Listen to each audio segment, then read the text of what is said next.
friends, welcome back to my channel. My name is Fisayo, and today I'm going to be answering a couple of questions that I got through an Instagram poll that I shared a while back. And if it's your first time here, hello and welcome to this community of bright and brilliant minds. I hope you hit like on this video right away and that you subscribe so you can stay connected to this family and you don't miss out on any of my uploads. All right, so without further ado, let me go into the questions. So I'm going to be looking down. The questions are on the device that I have right here, and I have about 20 of these questions. I'll try to keep my answers under 1 minute so that we can be done with this in like 20 minutes ish. So the first question is, how easy or hard is it to get a job in corporate America as an international MBA graduate? I'm not going to say that it's easy or it's hard, but it makes it better that you're coming through the school path and you're coming through the school route. Many of these companies already have designated positions for MBAs, right? So it's a better route to get into the system than just being a professional and just coming in as an international. That's why I always say that students should check through the employment reports of the schools that they are looking to attend, just so they could see what the percentage of students get jobs after graduation, what percentage of students got internships for previous years, just so they could get a sense of how well the school does in terms of like the support it gives to the students, right? And of course, I'm all for being proactive, right? Regardless of the amount of support that you receive from your school, do your own work by like reaching out to people who are in companies that you're trying to get into, requesting for coffee chats, connecting with them, trying to understand how they got in themselves, looking out for alumni from your school that are working in those companies, and just trying to connect with them. So the second question is, can we be friends? Of course, yes, we can be friends on social media, right? Please make sure your profile is not private so that I can see who you are. If you're trying to be friends with me, let me see who you are. Let me see the kind of things you share as well. So yes, we can be friends. Okay, so the third question is, what is your advice for upcoming YouTubers as regards sticking to your niche? So I think that you have to decide who you want to be. Right, you have to decide who you want to be. Like, do you want to be an industry expert? Do you want to be a thought leader in a particular field, or do you just want to share your life and everything that comes out of it, like your journey, right? And I've seen these two categories of people do so well on YouTube, right? There's some people that when it's finance that comes to mind, you think of them. When it's like grad school scholarships, whatever that comes to mind, you think of them. There are some people that you just know that everything they share is, oh, today we did this in our house, so oh, tomorrow I went here, oh, next tomorrow this. So do you understand? So I don't think there's one way to be a great YouTuber, right? If you want to decide what your niche is, for me, I have come to terms or made peace with knowing that my life is my niche, and the things that I want to share out of my life, like my experiences, are the things that I will share here. It's not essentially, the best way to go. I've only been here for 18 months, right? I've only been here for 18 months on this street, and I'm doing okay. But I would just say that decide who you want to be, right? Decide what part of you, what part of your skill set you want to share with the world, and then do it. The fourth question is, what advice would you give to upcoming YouTubers? I would say be consistent, and you have to define what consistency means to you, right? For some people, consistency is posting once a week. For some others, it's twice a month. For some other people, it's 3 times in a week, right? So define what you want to, call consistency for your YouTube journey, and then stick to it. What is your favorite vacation spot? Not every time business. Okay, that's a good one. I have not been to too many places, unfortunately, so I don't have a favorite, but I do have places that I want to go to. I want to go to Maldives, I want to go to Seychelles, I want to visit Bora Bora, I want to go to some African countries and just feel cool. I also want to go to Paris, I want to go to Hawaii. I think I've listed plenty of places, right? So yes, please, if you are able to make that happen for me, if you want to do a collaboration, take me, to those places and I'll shoot content for you. You can take me. What did I just say? Oh my god. Okay, so the sixth question is it really easy to transition from a student visa to a work permit in the United States? Thank you. So when you are a student, you're on an F1 visa, and if you get a job with an employer that sponsors, that means you have the opportunity to apply for your H1B. Now, the H1B is not automatic. So for instance, when you find a company that the company you're going to work for, if the company sponsors, they typically put you in a lottery system, right? For you to get the H1B, and depending on like the school you go to, I've talked about this previously on my channel. If you haven't, if you don't know about it, like there are some programs that are STEM designated, there are some that are non-STEM designated. So STEM designated programs, typically you have 3 years to be in the United States to work, right, before you get asked to leave the US if you don't get sponsorship.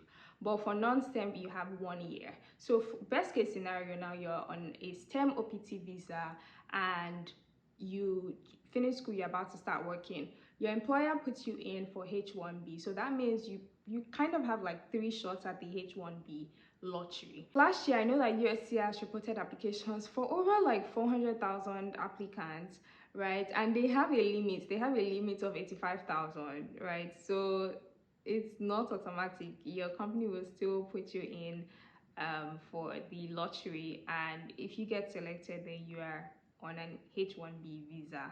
So the other route is if your company can file for a green card application for you, and you may not need to, bother yourself with the H1B. Like even if you apply and you don't get in, if your company is processing your green card and you kind of know that it will take a specific period of time for you to get the green card, so it's something you can pursue like separately. You don't have to leave one for the other. You can put in your H1B application and also start to file for your green card.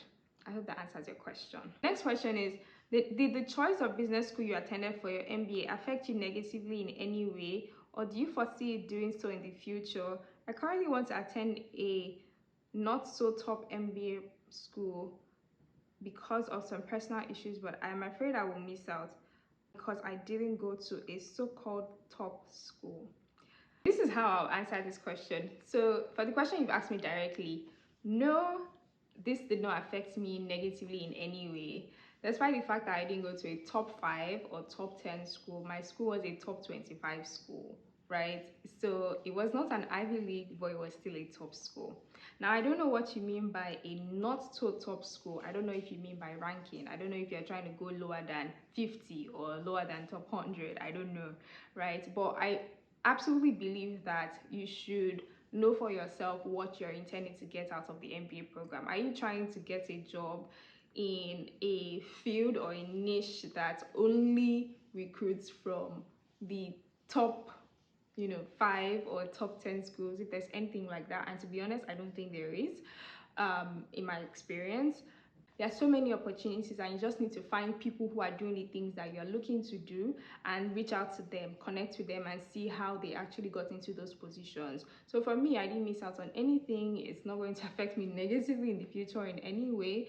I knew what I was looking out for before applying and before taking the offer. So I did a video. It's called Important Information. Do this or watch this before applying to any business school. That video shows you like a list of priorities that you should be mindful of when you are trying to decide what school to apply to. So it will help you a great deal to actually watch that video. I'm going to put it in the description so you can watch it and define for yourself what your priorities are, and then in doing so, then you can now choose what school you want to apply to.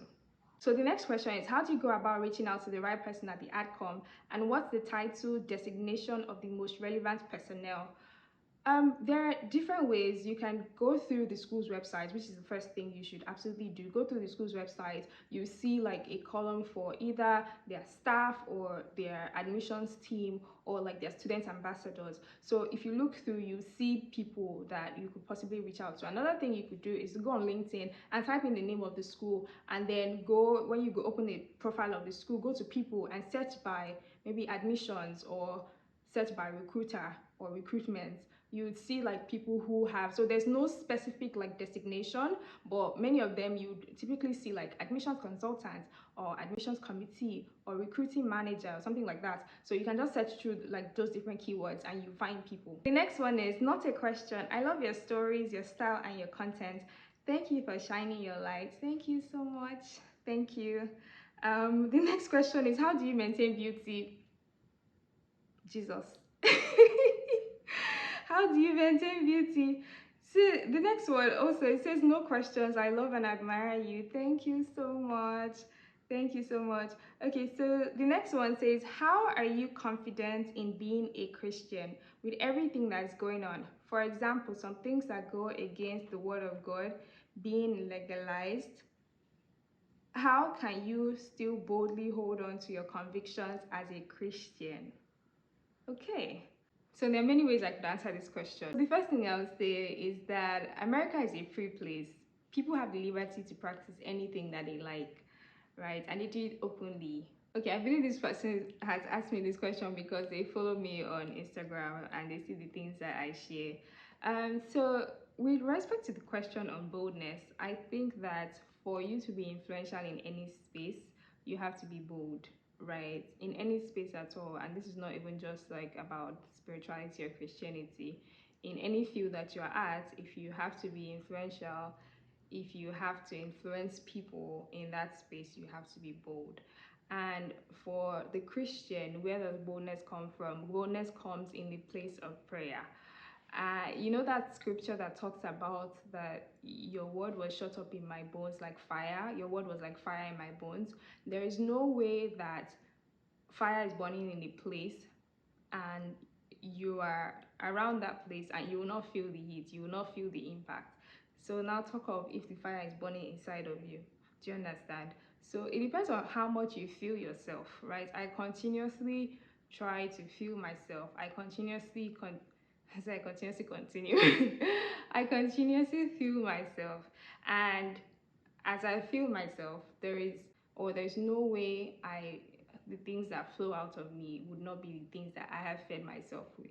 And there's a quote by my father. So by my father, I mean the Chancellor of Covenant University. He say, "It is disgraceful to be shameful of what is gainful."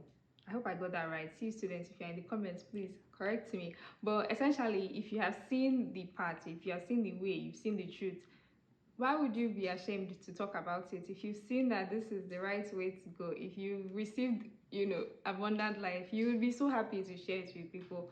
So yeah, that's why I share as boldly and as often as I do. Are you okay? You don't post videos as much as you used to. Oh, yes, I'm okay. As you can see, I'm pretty. I'm fine. As you can tell, my life is different. My life this year is so much different from my life last year. I was a student from when I started my YouTube up until May, right? So I had a lot of free time. Let me not say a lot. I mean, even though I was a student, at least I had Fridays off, right? No classes on Fridays. During the week, I probably just had like 6 hours every day for school, and the rest of the time I had it to myself. But now it's a completely different ball game entirely. So I'm just trying to redefine consistency for myself and just show up for you guys in the best way possible. But thank you so much for asking. I am fine. Next question, are you single? Every day, are you single? Are you single? Do you want to marry me? Are you single? Yes, I am single. The next question is, what were your favorite moments growing up? I have a lot of favorite moments. Actually. Let's say I have a best favorite moment. I don't know. Let me try to remember. So I was on the bridal train I was a flower girl. Yes, they called it flower girl that time. I was a flower girl for my cousin's wedding, my auntie Fumi and Uncle Bear's wedding. Like, I can't remember the year, but it was a very beautiful time because I remember there were so many family members that came to the house, and we all like slept in the living room, and then we kind of had our bath outside and like we just prepared. And then I remember we're going into the car, and then the bride entered the car. She was like, my bouquet, I left my bouquet in the house. It was so much fun. I like weddings. I actually like weddings a lot. And thinking about it now, like I actually just thought about what my one of my favorite moments was, and it was a wedding. So yeah, that was beautiful. I think the morning of the court wedding, as she was like getting ready and getting dressed, I was behind the room, and she kept telling me that, like, today I'm going to kiss your uncle for the first time, and I'm just like, okay, auntie, why do you need to tell me that information? Why do I need to know? It was funny, but how come I remember? But yeah, I think it stayed somewhere at the back of my mind. I'm just like, girl, keep yourself. So yeah, that was a fun childhood memory.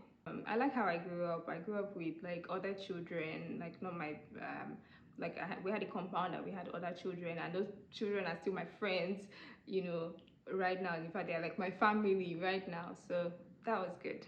Did you regret going for MBA? No. Nope. I don't live my life in regrets. Nope. I don't regret anything. Okay, so next question. Did having experience in a big four firm help you in securing scholarships and work after MBA? Yes. Yes.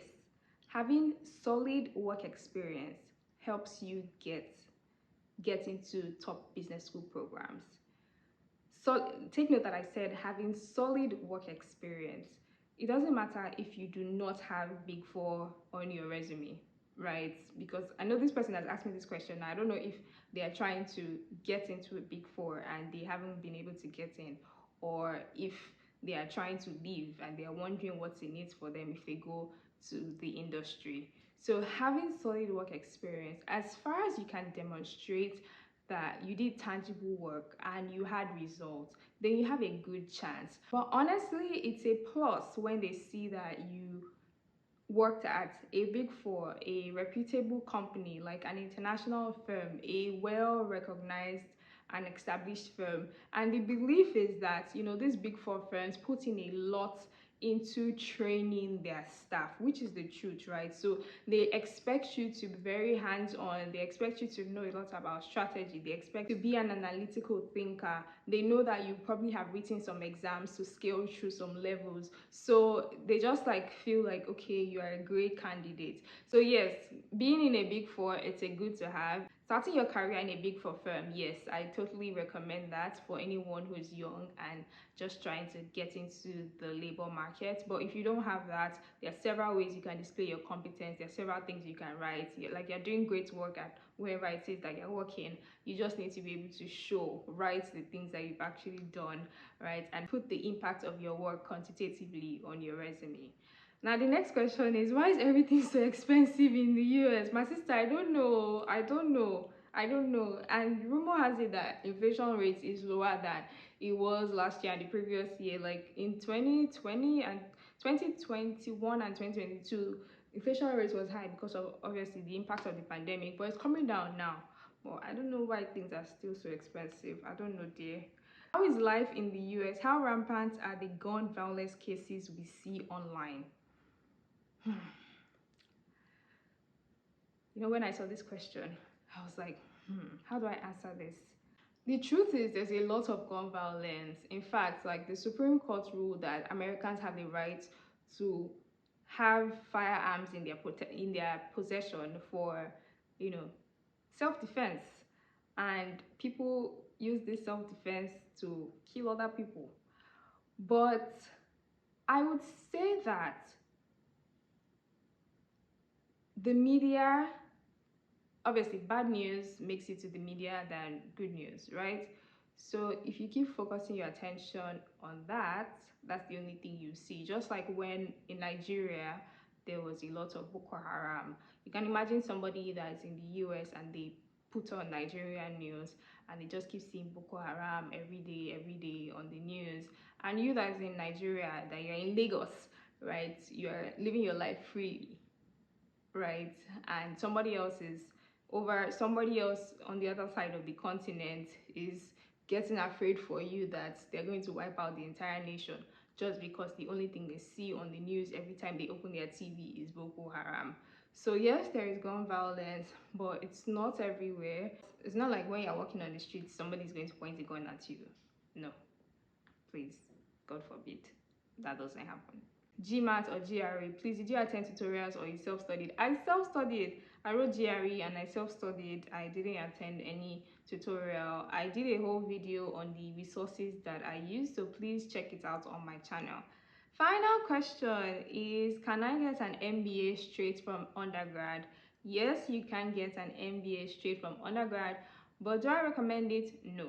A big no, right? And I would say that I prefer, if I was advising you one-on-one, I don't know who you are, right? I don't know what kind of experience you have, but I would advise you to get at least 3 years work experience before you start to apply for an MBA program or you try to get into a program. And the reason is simple, because you want to show yourself as a very competitive candidate.